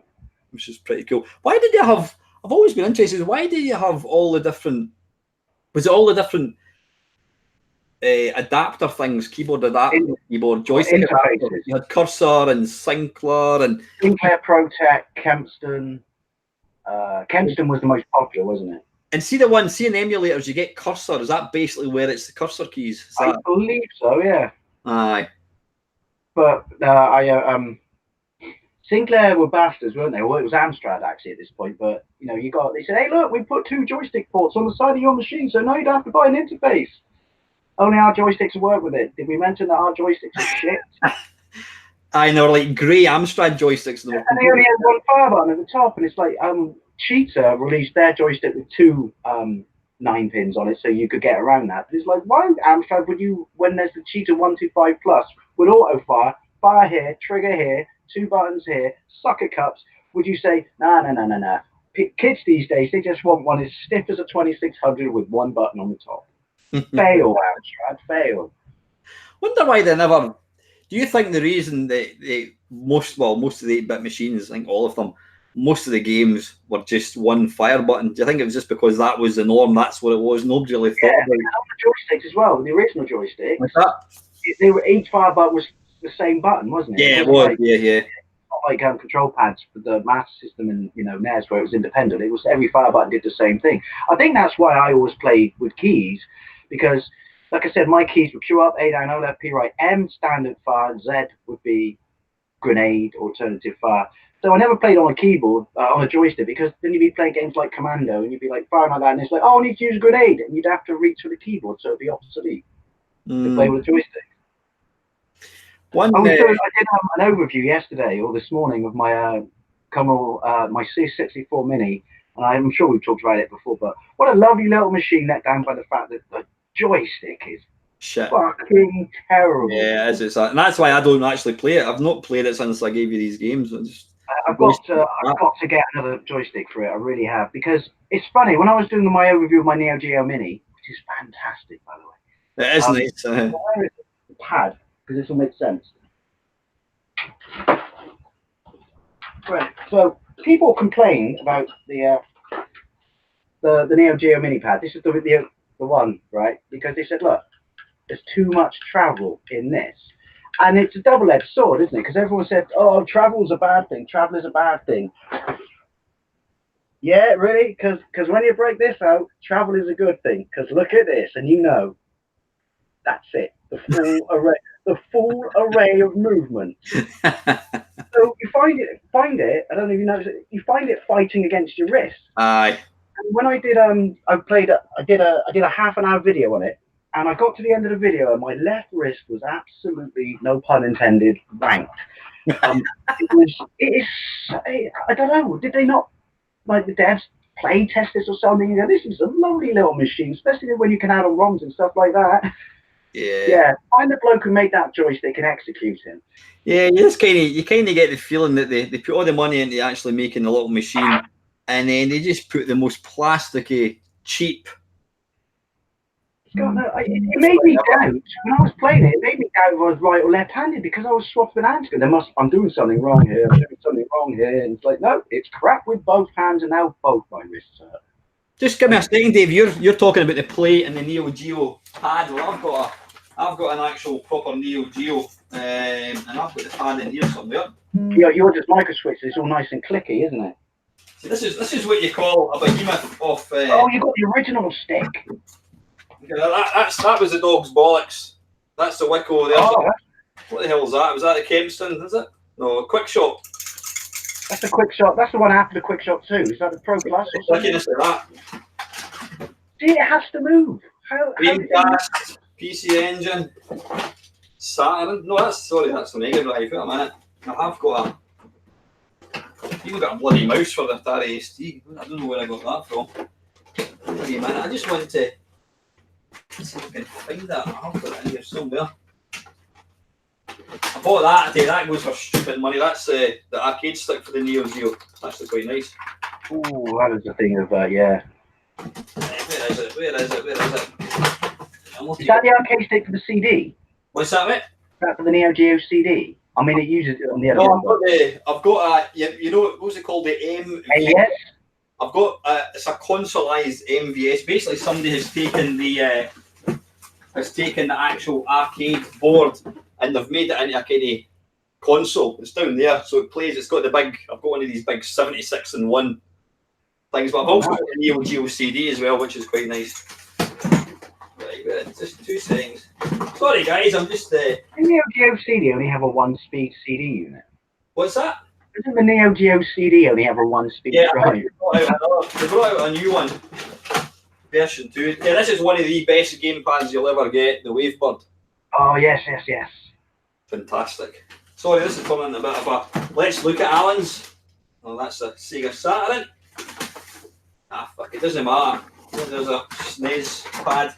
It's in there somewhere. Sega Saturn's my favourite pad for fighting games.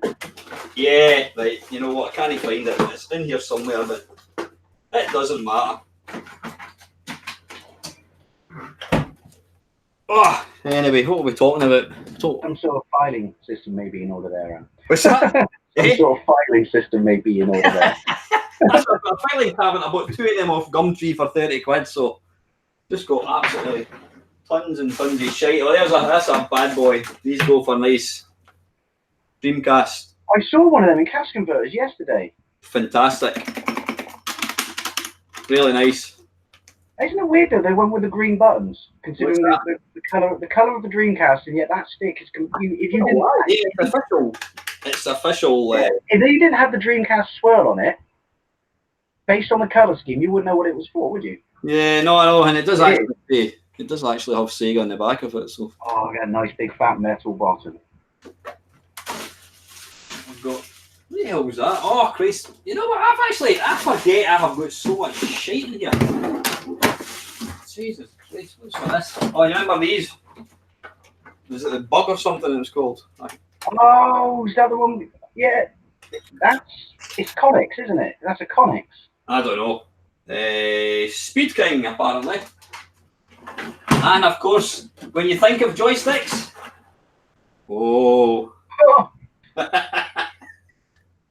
probably one of the most uncomfortable joysticks you'll ever use.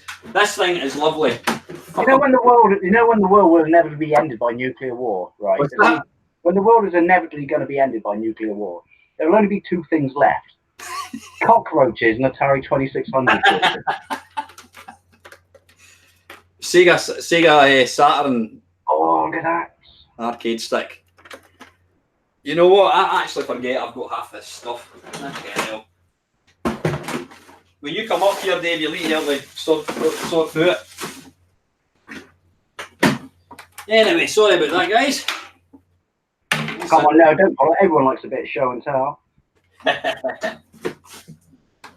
So how are you getting on with the 64 Mini? Have you been playing it apart from this shit joystick?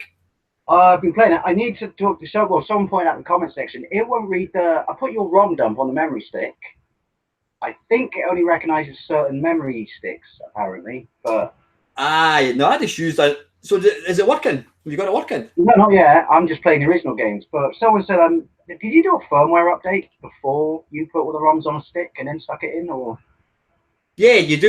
Have you not done a firmware update? No. I thought. Well, I was under the impression when I got it, the person. Wait a minute. The memory stick that I gave you. Well, I didn't give you the memory stick, but I gave you the ROMs to go in it.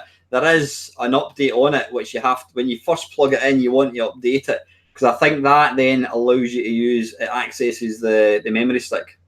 You'll have to tell me how do you get it to? We'll talk about this afterwards, not in the stream, but yeah.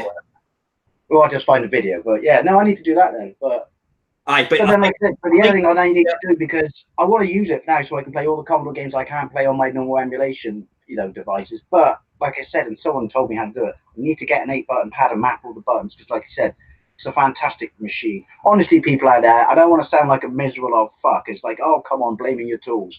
The joystick is shit. Yeah, I think they're hoping that they're going to bring out an update, and I'm quite sure they probably could, where you can just plug in a standard thing joystick. Have you got one of these? Where is it? I don't know where I've put it. I've got a wee adapter, and basically you can. Hang on, is it underneath here? Bollocks! I don't know what it is. Basically, it's a little adapter. It's got USB, and then it's the female version of a Atari joystick, which basically means you can plug in a proper Atari joystick into a PC. Do you know what I've got? I've got a USB to PlayStation, and I've got the PlayStation arcade stick. Oh, please let me use that on my Commodore 64 Mini. Can you imagine that? That's amazing. That's in the other room. I was going to say, that's an amazing arcade stick. The original arcade stick for the PlayStation 1. Ooh.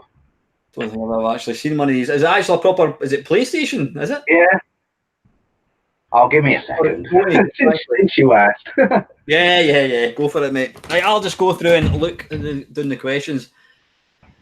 Before I forget, guys, I've got to go. In fact, I've got a text message from my daughter. Let me see, because she's at the pictures. She's away to see Aladdin.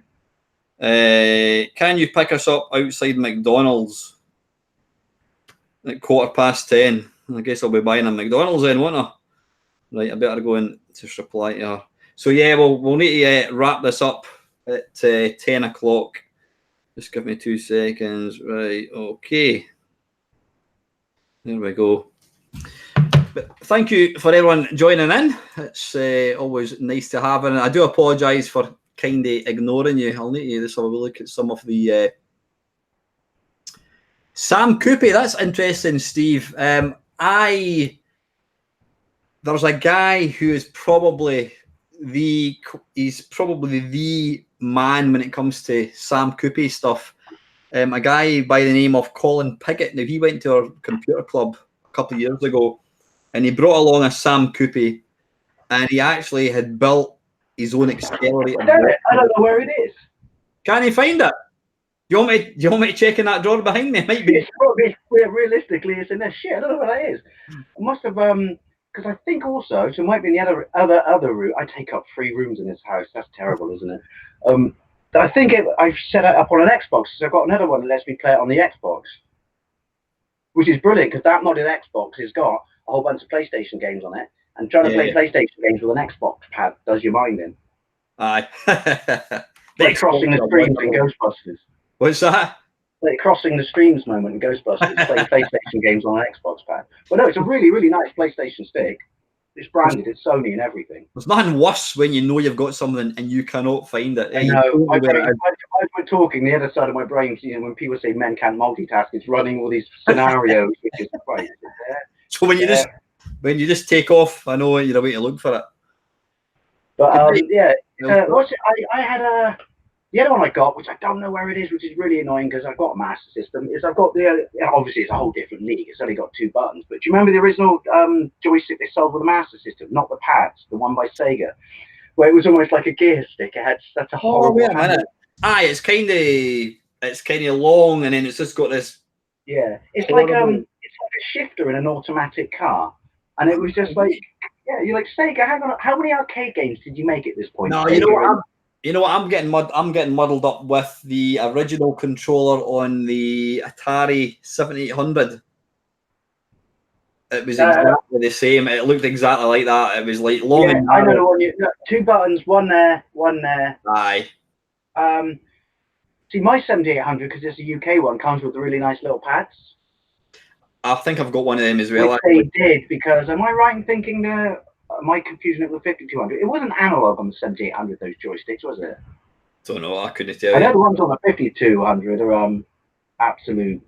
They break. They're like, rocking or shit. What would you say is the worst controller ever devised? And I don't mean a third party, an actual official controller. Official controller. In fact, fuck it now. Well, let's include third party because my example, I think, is a third party one. So let's include third party ones. I'm just trying to think.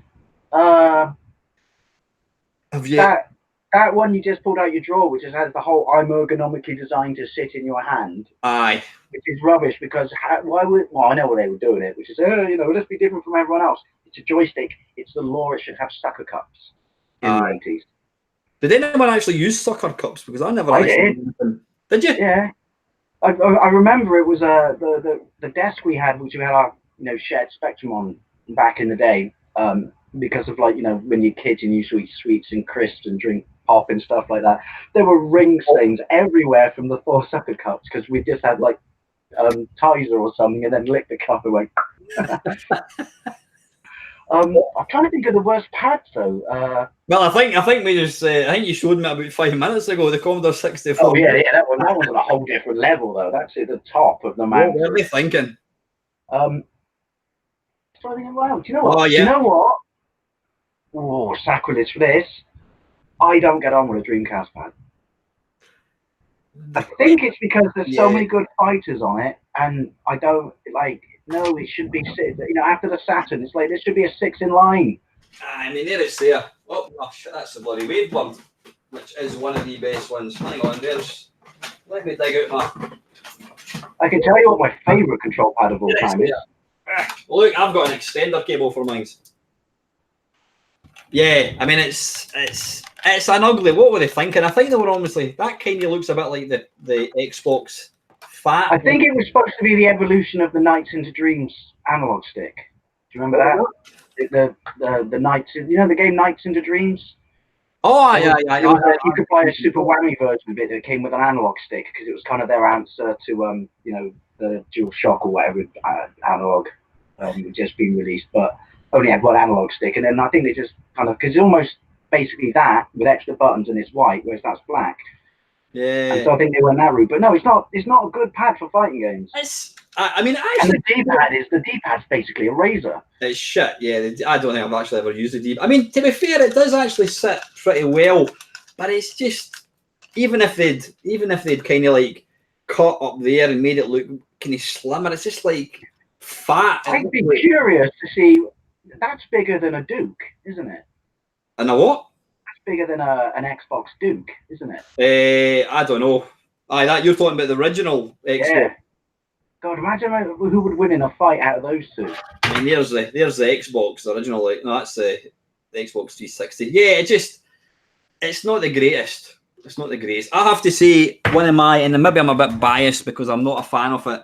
The N64 controller, I just thought it was like plasticky. It was cheap. I'm not a fan. My finger kept slipping. A number of times we'd have GoldenEye marathons, but my finger would just slip off.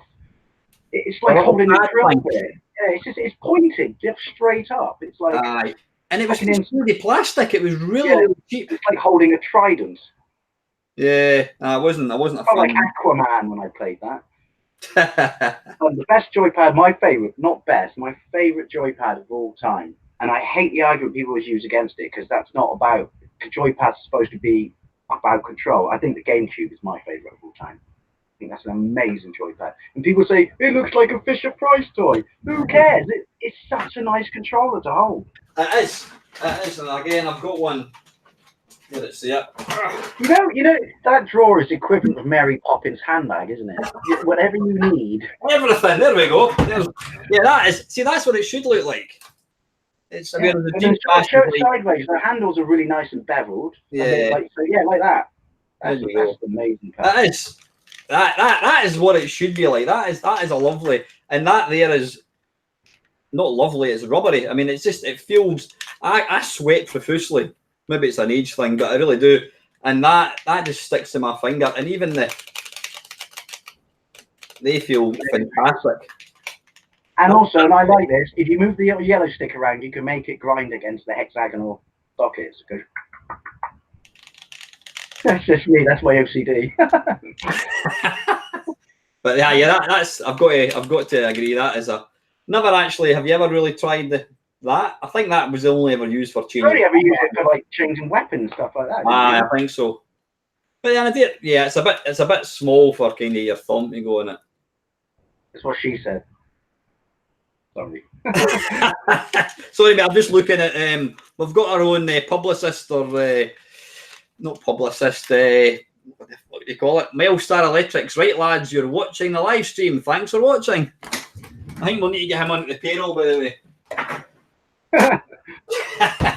Right, we've never actually looked at any questions, or we did. I think we did look at one. I think we looked at one, which technically for us is good. We're doing pretty well actually. Let's see. It's just sorry, people. It's just because we're on the same wavelength, so tangents just happen too easy. We just talk shite. We can just. I mean, we're an hour and a half in. We haven't actually really covered anything. What's that? We haven't actually really covered anything. If you said, what did you actually talk about? I haven't a bloody clue, apart from me going through my drawer and digging out all these. We covered the C64 Mini is crap. I got a joystick. I got a free PSP. ZX Spectrum Plus, and we answered a question. Yeah, that's right. You got a free PSP, and you also got we're cooking on gas now. You got a Live Aid DVD for £10, which is probably worth it. The amazing thing is, when you said that about it annoys you when you can't find it, my brain's thinking, now I know it's worth £70. Where the fuck is that Live Aid DVD? Up Golden Retro and Movies. I think that's Tony, if I remember rightly. You've had more changes than bloody P. Diddy. So you have. He said, I've seen Lawn Boys post 1975 in ages, Alan. I hope he's doing well. Dandy. Thank you. Tony, yeah, it's Tony that's asking me. Where are we? Right, any other questions, guys? I was telling the guys I need to take off at 10 o'clock. I've got to pick up my daughter. She's away to see Aladdin. Do you actually go to the pictures very often, Dave? I see new movies quite a lot. Do you go to the pictures very often, Dave? No. How much would it cost you if you went to the pictures? I have to go to Showcase, and that would be best part of tenner. Then if you go to Merchant Quay, which is the posh part of downtown, they just redid. Well, a couple of years ago, maybe 5 years ago, they redid everything over. I think if you go and see a movie in the cinema in there, it's 15 quid. Do you know how much? Have you heard the View Cinema? Yeah. Yeah, and how much is that? Do you know £4.99? Oh, this is not fair. See, they wonder why people don't go to the cinema in my neck of the woods. It's because you got to remortgage your fucking house. It used to be when I used to take Ava to the cinema a year ago. It would, she would always. The only thing I always buy sweets out the shop and I take them in because they're just you can go into Morrison's and get a big packet of Revels for £1, or you go to the cinema and you pay £3.99. So always insist that we buy sweets at the shop. But the one extravagance she gets is the big. I called it Slurpee. What were they called? Slush puppy. Slush puppy thing, yeah. It's about £4 or something. But when I go to the cinema with Ava and she gets that, it's about, maybe get a small popcorn. It's like 26 quid, whatever, to go and see a film. You know what I mean?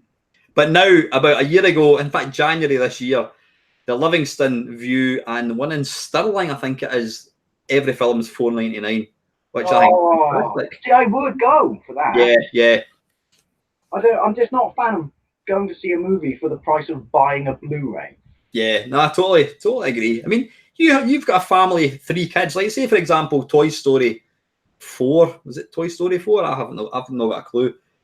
If you've got a family, 3 kids, maybe you and the hubby, and your 3 kids, it's going to cost you probably about 70 quid or something. Yeah. That's shocking.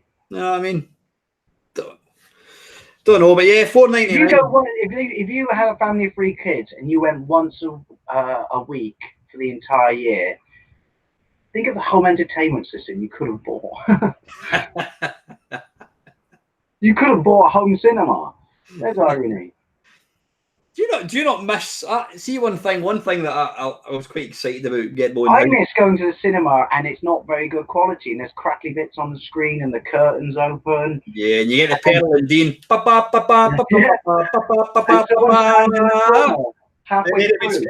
You would get this really, you see a really shitty thing. It would say, "Come to India Empire. Only 2 minutes from this emporium." Yeah, that's right. They personalised the ads, didn't they? They were localised. The local chippy around the corner. That was but I kind of, there's something. I'm not saying I want to sit in a cesspit or anything, but there is something kind of, I don't know, old school about that. That's again, I don't want to paint to anyone who's not as old as me and Alan, but when we were kids, we didn't literally have to push all the syringes out the way and empty bottles of Coke to sit in the cinema. But there is something kind of nice that they weren't pristine or surgical like they are now. You know what I mean? Yeah, there was. Off your seat before you sat down. And that's when you could say, "Do you fancy watching it again?" Aye, why not? And you just sat and you'd sit and watch the film again. Well, if you weren't enjoying your movie, you just walked out and went into another one, didn't you? You're right. You missed the first 10 minutes, but nah. I miss those bunking off school, going to the cinema. I don't know. I mean, waiting by the fire exit around the back for them to come out for a fag and creeping in. I never did that enough, but yeah, I don't know. Films to me are kind of lost now. I mean, there's very, very few films, especially. I do see the occasional film that's maybe it's quite sentimental or is based on real life or World War, whatever, and it kind of touches a nerve. But generally, modern films. I mean, I do like all these Avenger films and Marvel. But to me, they're all just the same. I mean, the recent one that came out, yeah, it was good, but it's just like eye candy. You're sitting there, sitting just watching it happen. You don't come away thinking, wow, did you see the special effects in that? Whereas remember when you first saw Star Wars or whatever. Practical effects. Aye, it was physical, Indiana Jones and the Temple of Doom. Oh, that was amazing, and you knew it was all like cardboard things. I mean, bloody, was Star Wars, was that? I'm sure I remember watching the making of Star Wars, and it was quite literally bits of cardboard. And the guy with the camera down, he was kind of going like that. Apparently, to make one chunk of the Death Star trench for the camera to come down, they had to bastardize thousands of Airfix kits just to glue shit onto a cardboard trench. And it still looks incredible, and that's what makes that game. That's what makes that film so incredible, because it was all just made up. It was models. I mean, I'm assuming that ATATs were just stop motion. Yeah, and they look brilliant. Yeah, maybe watching it now. I don't know. I've not watched Star Wars for a few years. Maybe now would you say, well, I can see a bit of that. That's what made it amazing. I'm sure I'm not alone. That's asked the comment section. Who wants the original non-dicked around ones in Blu-ray? Clean them up, but no fucking CG in them. I don't want all that shit that Lucas started putting in. I want the original 77, 1883 movies in Blu-ray, nothing added. But Disney said they won't do it. Oh.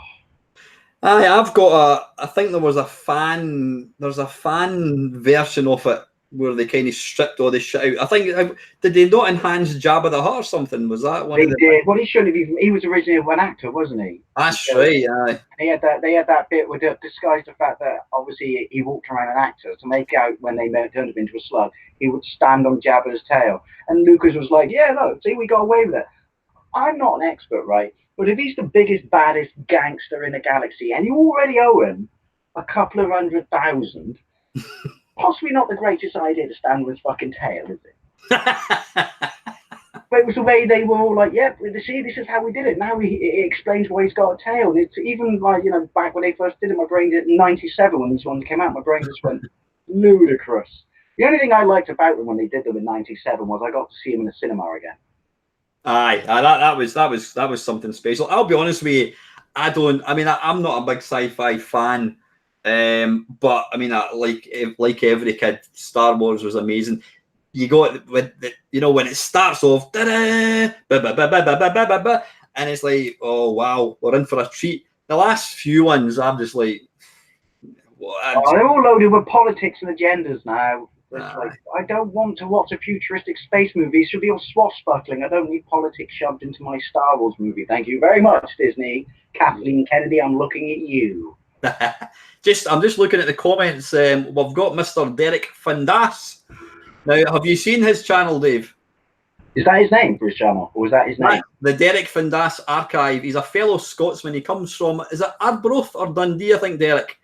He has probably one of my favourite channels. He is fantastic, and it's. I shall check it out after. Go and check it out. The Derek Fundas Archive.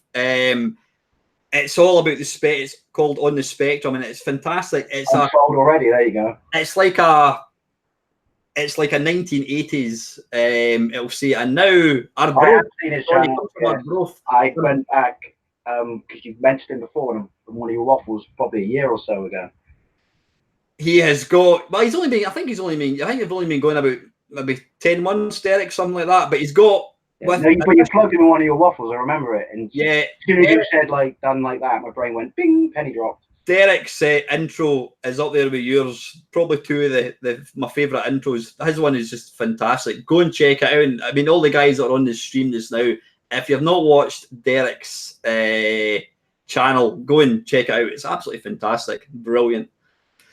Anyway, that's what we're talking about. What were we talking about there? We're talking about Star Wars. We were talking about everything. No, we started off on our tangent of going to movies, and then we ended up with the conclusion that basically practical effects are better. We like all this new stuff, but I don't know, CG takes the heart out of stuff. If you knew that someone had to sweat their ass off building a plastic model, you know, that with everything used in 13 seconds, that's cool. That's sacrifice. And someone, I'm not saying they don't work hard, but when someone sits there and just goes computer, bing, there you go. See, look, no, Captain America. I'll tell you one, I mean, to be kind of contradicting what I've just said, where I think CGI is astonishing, I don't know if you've seen the, Chris, it's getting dark, you can hardly bloody see me, that's probably not a bad thing, actually. You've got more light than I have. You're in Scotland. I thought it got darker and colder in Scotland before it did. It's actually still daylight. It's still nice and light outside. Not here. Wow. Is it getting dark? Really? Yeah, I didn't know. I didn't realise that Scotland was that closer to the top. It's completely light. You could freaky. Honestly, maybe I don't know we got cloud, but that's freaky. You could still play football outside. Absolutely. An hour, lad. We play football with torches. Oh, sorry, Doug Scullery is asking you to sing your theme song. Go and who was that again? Was that a mate that recorded that? Oh, I can't sing it, and he'll thank me for that. That was a friend. He's well, he kind of dropped off YouTube, but he did this whole thing where he would write intro songs for people, and you just asked him. And this is before he was my friend. I just watched his YouTube channel. He was on a channel called Adam and Des, and basically they would just do skits or cover songs. And then he would do this other channel where he would people would ask for a song, and he'd write the lyrics, and then he'd show you them record it, and then there'd be like skits in between it and stuff like that. And I think he just got really busy with school. But I'm just impressed that you can rhyme Lawn Boys Post 1975 with anything, to be perfectly honest. Well, I remember when I said to him, you know, oh yeah, you can write me a theme tune. And I thought, yeah, it'd never happen because I've got the stupidest name in the world. I like my name. I guess, you know, it's my name, if you know what I mean. But we've talked about this before, but the way you come up with a name is not really friendly to making a song for it, if you know what I mean. Yeah, it was a guy called Adam from the Adam and Des show. I wish they'd come back. They were brilliant. No, it's fantastic. I mean, you don't have. I mean, I know I do from time to time. As I said, I've got more bloody features than a top end Ford Fiesta. I actually forget. You're the gear model. I actually forget I've got all these features. Sometimes when I'm struggling for inspiration, I'll just scroll down all my playlists. I'll go, oh, I've not done one of these for a while. But I generally do stick to my same intro. I mean, it was Monkey Spaz 5000 that did my intro, and I still miss the bollocks on it, but that's just me. See, there you go, going back old school. Yeah, well, that was Mr. Swifto that did the animation thing for it. I'll need to get him to update it. Now that I dye my beard and everything, I look hell of a lot younger. It was quite funny. I was some of the guys at my work. They said to me, "We're actually having a bet. Do you dye your beard?" I went, really? Yeah. Dark. I don't care. Hey, I like it. What were we talking about? Yeah, I mean, you just have one intro, and I think that's important because there's some channels. I remember someone had a pop at me in my comment sections for a while. What's that? I remember someone had a pop at me in my comment sections a while back, and you defended it. Do you remember that? What was that about? Was you having a pop at your intro? Yeah. You said you shouldn't have an intro or something. It's too long. You should do this. You should do that. And you said, no, I think an intro is an important part of establishing the individual's character and personality. Because right away you know what you're getting. As soon as you hear "Lawn Boys Po," you know exactly what it is. You know how many other channels could I just rhyme off? You wouldn't change the start to Blue Peter or whatever. You know what I mean? Or Doctor Who. You know what I mean? Hey, I've had guests do different versions of it, and I've put them in. I have an animated anime one done of it. I have to remember what video that's on. I've got all these guest intros, but I can never remember what video it's on, so I can never go back and find it and see what it looks like still. Because if people say, don't you keep them? I'm like, well, I do keep them, but as Alan knows, when you go through our laptops as quickly as me, they all end up on machines that are dead, and I never have the intelligence to back them up in the cloud. Yeah. Do you back up your videos then, though? No. No, neither do I. I mean, I did actually someday. I used to, but then it just got too much effort. Just screw it, you know, touch wood if that happens. You know, yeah, I got what 2,000 something videos. I could not go through it. Could be asked to go through the process of re-uploading them all. Just say sorry, kids, start again. Yeah, I must admit, the only thing for me, I did start backing up my waffles, and I kind of got bored. I thought to myself, you know what? It's going to be real interesting for me and my grandkids and whatever. looking back 10 years from now, going, look, this is what your old granddad used to do. And because I've got a video of me every Friday. Yeah. You've seen these things on YouTube where it's like a photograph every day for like 20 years. I've got a video of me every single Friday since 2014.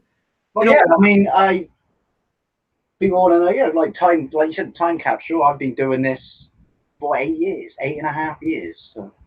Yeah. Going walking back to the future quote now. My God, has it been that long? I remember this when it was all fields. Old man Peabody had this crazy dream about breeding pine. I noticed, is it Novabug? He's moved on to. He's been putting his videos onto some other YouTube thing. Well, we're all now that article. I don't mean to get all dark and the EU and this, but now that Article 30 has been passed by the EU, YouTube is in very, very scary place right now in this country. Yeah, how do you think it's going to affect? Well, all I know is I watched a video on an amazing news channel called Tipster, and he's American. And even he was talking about this is a scary, scary, scary thing where YouTube's now updated its terms and conditions in line with what the EU want, and the EU can basically now have any channel they want it terminated without any reason other than they want it terminated. Really? Yeah. Because that's not scary, is it? Fucking hell. People wonder why I don't like them. Interestingly, I read an article. I don't know what. Even though outside of that, it's not me bashing the EU just for that. But if you actually read the stuff that's in these two articles, particularly Article 13, it is fucking scary. Yeah. It's like freedom of speech. What's freedom of speech? It's gone right out the window. Mm-hmm. Just touching on politics for a second. As we know, our favourite MP, Mr. What's his face, Farage, got somebody threw a what do you call it? A milkshake on him, and I read a report, and it had a picture of the guy that had done it, and it said that he threw a banana and salted caramel milkshake on him. He went above and beyond, didn't he? What a bloody waste of banana and salted caramel. Seriously. Do you know what? And I agree with this because it's still assault. He lost his job, and everyone's saying that's a bit harsh. You can't behave like this. We're not animals. Whether you agree with someone's politics, or not, you don't fucking do childish shit like that. Then you had Joe Brand on TV saying it should have been acid. Really, Joe Brand? I mean, we'll ignore the fact that you haven't been funny since the 90s. Don't be saying shit like that because that's an insult to all these people who've actually had acid run. Yeah. I mean, anyway, that's outside the game. And I generally avoid politics, but yeah, even you're better not saying anything. I try not to offend anybody. It's the last place where famous people can act and behave however they want when it comes to politics and say horrible things. But you and I, we'd be in a world of trouble. Mm-hmm, mm-hmm. Anyway, my politics from this is practical effects good. My only politics I want people to take from this podcast is practical effects good. CG not so much. Listen, guys, we've got 5 minutes left. Is there any burning questions? Like how often do you dye your beard, Alan, or anything like that at all? Or how many? Maybe next week could you go for 3 questions instead of how many hats does Dave actually own? 37. That's a pretty accurate ballpark figure, I think. Do you watch Nick Jenkins' channel? Yeah, he's a hat connoisseur as well. He's an Indiana Jones hat person. I have a few. I don't know. I like hats. Forget computer consoles. You wouldn't believe this. Hats start to eat up quite a lot of space quite quickly. Yeah, no, I can imagine. I joined the gym about a year ago, and I've just started wearing a baseball cap, and I like wearing it now. Actually, I used to look at people and go, "Look at him with a baseball cap on," but I quite like wearing them. I don't wear them when I'm out and about. People go baseball caps. No, I always say, here's a concept you might be amazed at. They're really comfortable. But also, you got to do that when you get your baseball cap. You got to sit there before you wear it out, and you've got to get your curve at your peak. There we go. You might have told me before we went live. I hate it when people they don't like doing. I've still got the sticker on this that someone got me from the States, but I hate the people. I can't take it off. I've got terrible hat hair. I hate people who keep the peak like that. Like you could put a cup on it. And, and the other one, the craze them kids were doing for a bit was they'd have the price tag still hanging off it. And I just think, Well, you wear that in my neck of the woods, someone will go, oh, 35 quid. You ain't, like, what statement is that? Oh, I've got a price tag on my hat. I just think, congratulations, you look like a doc. That's the downside to baseball caps. See, they're cool, but you get all these knobs who don't put the curve into the peak or have the price tag on. They ruin it for the rest of us who just wear them like normal people. Yeah, well, man, let's have a look. Have I got a prize? This was actually a birth. This was a present. This was a Father's Day present for my daughter. I think I've taken it off. No, I mean actually like the tag with the cardboard. Oh, really? Yeah. Is that so they can take it back to the shop, or is that actually a thing? It was a thing, apparently, for a bit. Oh, right, okay. I think it was the equivalent of having your ass or your underwear hanging out, but for your head. Because that's something else. Well, you know, people say, oh, it's because you're old. Buy a fucking belt, people. No one wants to see your underwear. So anyway, quick burning questions.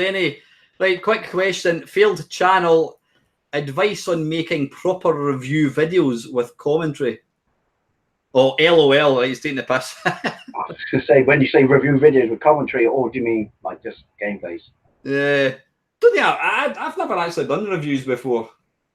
He wrote that into my intro, reviewing games and game-related items, but I do overviews of systems, but I don't think I've ever physically... I've given you my ballpark feelings on a game, but I don't think I've ever actually sat down and said, 8 out of 10 for graphics, 7 out. Like the old magazines back in the day, in the bottom right-hand corner with a little caricature of someone like Jazz Rico. 8 out of 10 for graphics, 7 out of 10 for sound. Do you ever actually look at instructions before you do a gameplay video? No. You just load it up like me and try and figure it out. I get really, and it even says in my description, a quick and very poor gameplay of. It says that in every single one. I never really try to drop the ball and tell me, you're shit at this. Did you not read the instructions? No, I stipulated it and everything. Well, apparently Super Hang-On has a boost button, which I never... Oh no, I made the exact same mistake. I'm thinking, this is shit, it's really slow. I didn't realise there's a boost button. Yeah, I made the same mistake. I exact same comment.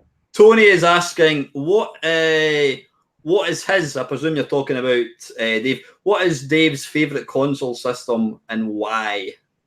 Console system, not computer. Console, your favourite console. Well, you've already told us, haven't you? Well, Spectrum's a computer.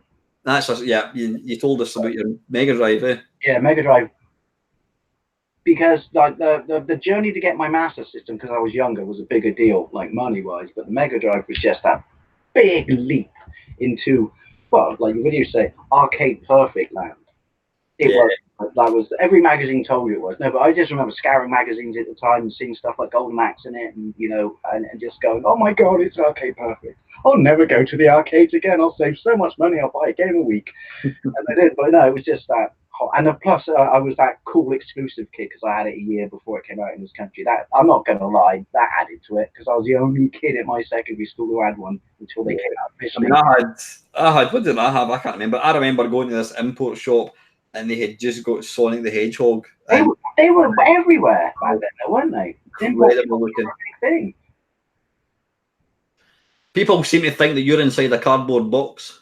How big is Dave's box? Dave's box is look a bit cardboard in the background there, mate. Well, no, it's not as small, but I can't be asked to pull. The camera's really up close because I'm sat on a bed. This is the coolest room in the house. Are you inside the toilet? You've got a pull cord at the back of you.